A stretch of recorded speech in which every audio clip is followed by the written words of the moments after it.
more on Notebook LM and everything that's happening with this Google tool. John Werner. What's next? Road sign. Getty. Notebook LM started out, really, as a note-taking tool, but now, it's representing some of the most interesting Gen processes around. The transformation of documents into live presentations from entities that sound very human. In many ways, people would say that it's a transformational technology.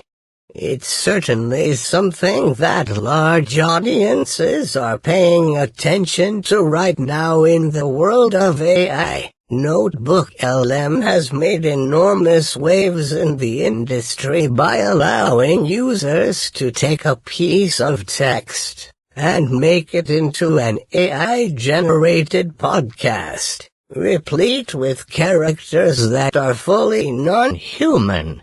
You can even talk to these hosts, which, for many users, is a sort of airy navigation of the uncanny valley.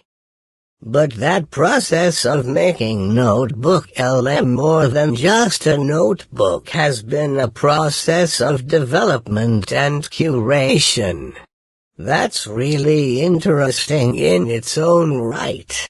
So when Adam Bignell appeared on the AI Daily Brief podcast, it was an interesting window into how Notebook LM got created, and what it's doing in the context of the modern race toward more powerful LLM systems.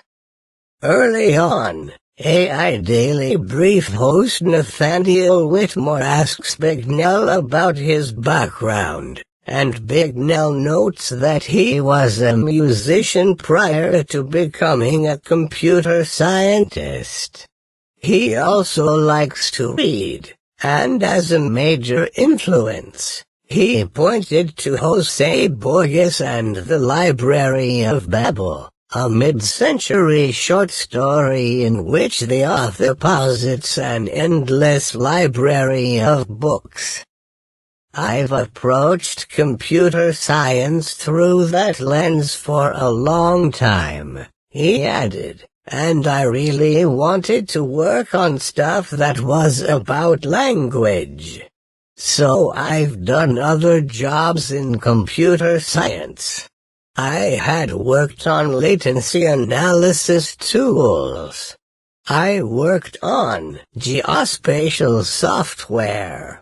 But then, the next thing was, okay, I got to get back to where my heart is, which, language and understanding things, and that's how I arrived at Notebook. Bignell talked about a long-standing goal to create a bunch of prototypes and the idea of pioneering what he called tools for thought, along with the idea of using AI to talk to a book, which he was thinking of in 2022. We were just trying lots of different things, and seeing how can you find the right context in a book and talk to that context, he said. Eventually, he explained, he began collaborating with Stephen Johnson and Reza Martin, and the early idea of Notebook LM was born. We started building ever more serious prototypes, and as we presented them around Google Apps, and then around Google more broadly, people started to kind of take note of them. And then we had to staff up a team. Here's how he described the creative process as it formed.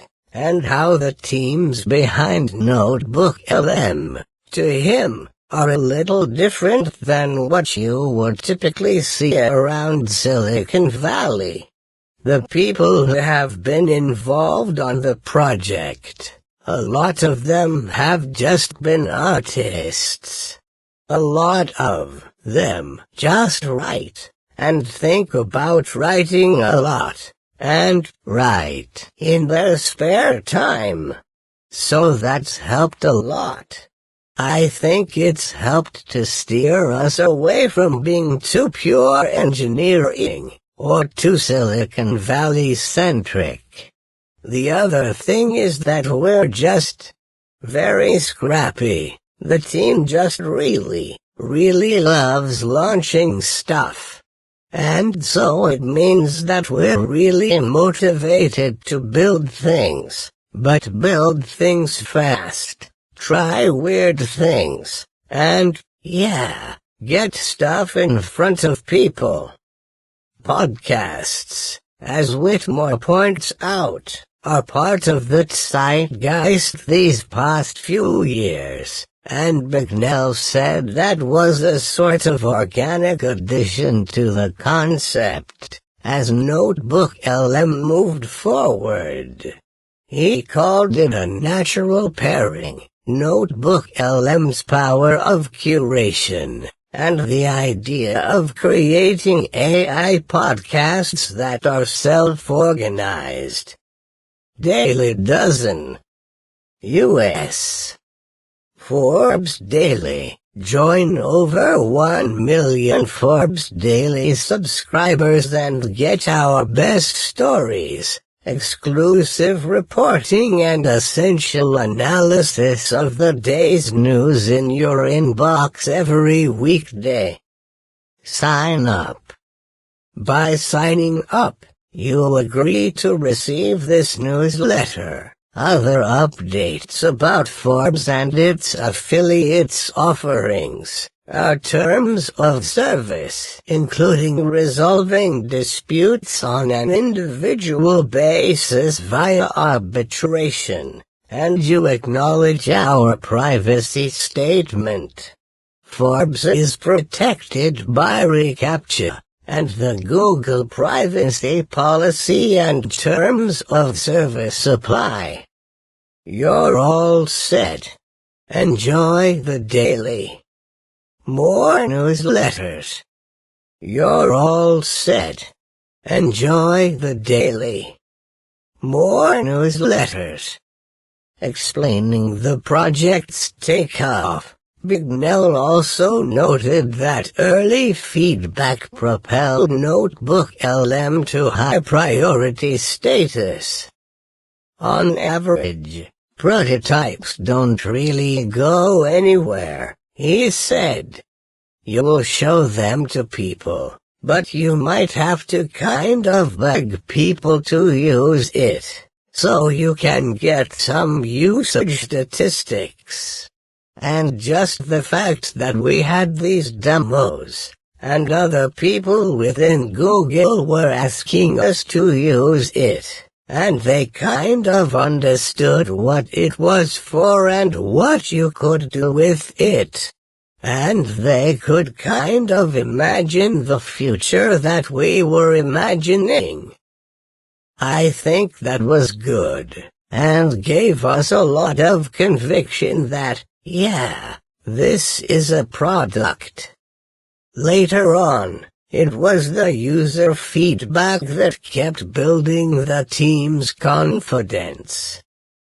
Seeing audio overviews and how much people took to it really made me understand that we were building a product that was really kind of the vanguard of AI products right now, he said. We had the space to be a little bit weird, and I don't think we expected how creative people were going to get with it. People wanted to be part of the experimentation. He pointed to a research session where people were doing all kinds of things, like uploading their own resumes. We always wanted it to be flexible enough to let people find the cool, interesting things, he said. You know, the worst thing would be if you made it so locked down that you didn't let people do those things, and then they couldn't even communicate to you that they want to do, and then, you know, there's no opportunity to do the interesting stuff. So certainly, we always wanted it to be at least a little bit open-ended. He also mentioned other cases where people used NotebookLM with a seller's disclosure to get a better price on a house, or made the LLM voice a character from a book. Something he said he also personally experimented with. However, he also boiled the main utility of the application down into one overarching idea. Usage, across students or just like enthusiasts, consumers or business users, are all actually kind of in the same realm anyway, he said. People want to produce certain things. They need help just understanding stuff. Things are really dense. Enterprise ramifications. In part 2 of the podcast, after the ads, Bignell and Whitmore went farther afield in thinking about how NotebookLM will change things.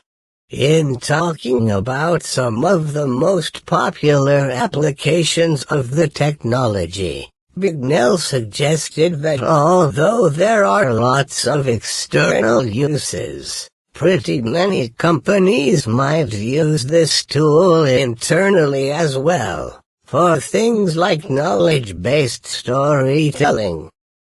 More for you. FBI warns iPhone and Android users, stop answering these calls. WWE Royal Rumble 2025 results, winners and grades.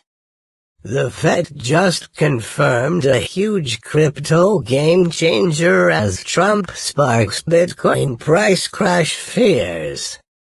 And then there's the podcast thing. I don't think we should think about NotebookLM as a podcast platform, he said. I think the great thing that podcasts have done is show that people understand that you can transform documents to make them more understandable in a different format. And podcasts are one flavor of that. But, you know, we were already talking about what other kind of output types we can support. Meanwhile, audio overviews, he suggested, will help in talking to non-developer audiences. And he repeated his suggestion that users should go dense to get details out of NotebookLM's capabilities. One of the most default use cases is to make dense resources into something that I can understand, and that potentially my audience can understand, he said. And I feel like there's a million use cases like that where I couldn't have done that in any way before. It's fundamentally new. Talking about a funnel of understanding, he described how NotebookLM can help a user to drill down. You don't want just a one-line sentence explaining it. But you also don't want the whole thing, he said.